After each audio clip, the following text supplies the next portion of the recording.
എല്ലാം പ്രിയപ്പെട്ട കൂട്ടുകാർക്കും ഏറ്റവും പുതിയ വീഡിയോയിലേക്ക് സ്വാഗതം.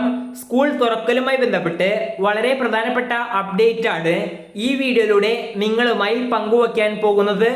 വീഡിയോയിലേക്ക് പോകുന്നതിന് മുൻപ് ഇതുപോലെയുള്ള അപ്ഡേറ്റുകളും അറിയിപ്പുകളും അതാത് സമയത്ത് ലഭിക്കുവാൻ ഇപ്പോൾ തന്നെ ചാനൽ സബ്സ്ക്രൈബ് ചെയ്ത് കൂടിയുള്ള ബെല്ലൈക്കണിൽ ഓൾ ഓപ്ഷൻ എനേബിൾ ചെയ്ത് വച്ചേക്കുക. വീഡിയോ ഇഷ്ടമായാൽ ലൈക്ക് ചെയ്തുകൊണ്ട് കാണാൻ ശ്രമിക്കുക.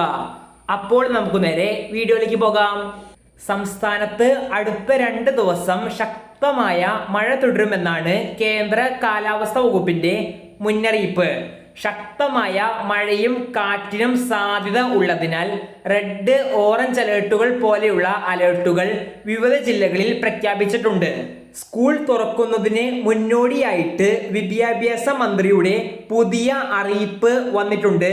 അറിയിപ്പിൽ പറയുന്നത് ഇങ്ങനെ: സ്കൂളുകളിൽ മൊബൈൽ ഫോൺ ഉപയോഗിക്കാൻ അനുവദിക്കില്ലെന്നും അധ്യാപകർ കുട്ടികളുടെ ബാഗുകൾ പരിശോധിക്കണമെന്നും പൊതുവിദ്യാഭ്യാസ വകുപ്പ് മന്ത്രി വി ശിവൻകുട്ടി 1ാം ക്ലാസ്സുകളിലേക്ക് അഡ്മിഷനുകൾക്ക് എൻട്രൻസ് പരീക്ഷകൾ അനുവദിക്കില്ലെന്നും മന്ത്രി വ്യക്തമാക്കി.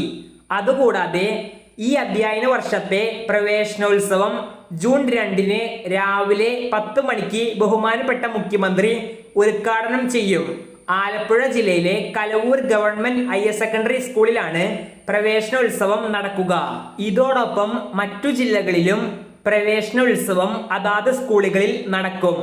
ശക്തമായ മഴ മൂലം അവധി പ്രഖ്യാപിക്കുന്ന സാഹചര്യം ഇല്ലെങ്കിൽ ജൂൺ 2 തന്നെ സ്കൂളുകൾ തുറക്കും എന്നാണ് വിദ്യാഭ്യാസ മേഖലയിൽ നിന്ന് നമുക്ക് ലഭിച്ച ഏറ്റവും പുതിയ അറിയിപ്പ്. സ്കൂളുകൾ തുറക്കുന്ന തീയതിയിൽ മാറ്റമില്ലെങ്കിലും അംഗനവാടികൾ തുറക്കുന്ന ഡേറ്റിൽ മാറ്റം വന്നിട്ടുണ്ട്. സംസ്ഥാനമൊട്ടാകെയുള്ള അംഗനവാടികൾ ജൂൺ 3 മാത്രമായിരിക്കും ആരംഭിക്കുക എന്നും സർക്കുലറിൽ പറയുന്നു.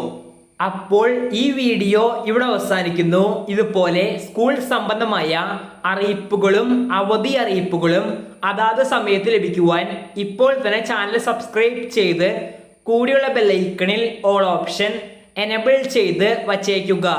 നന്ദി.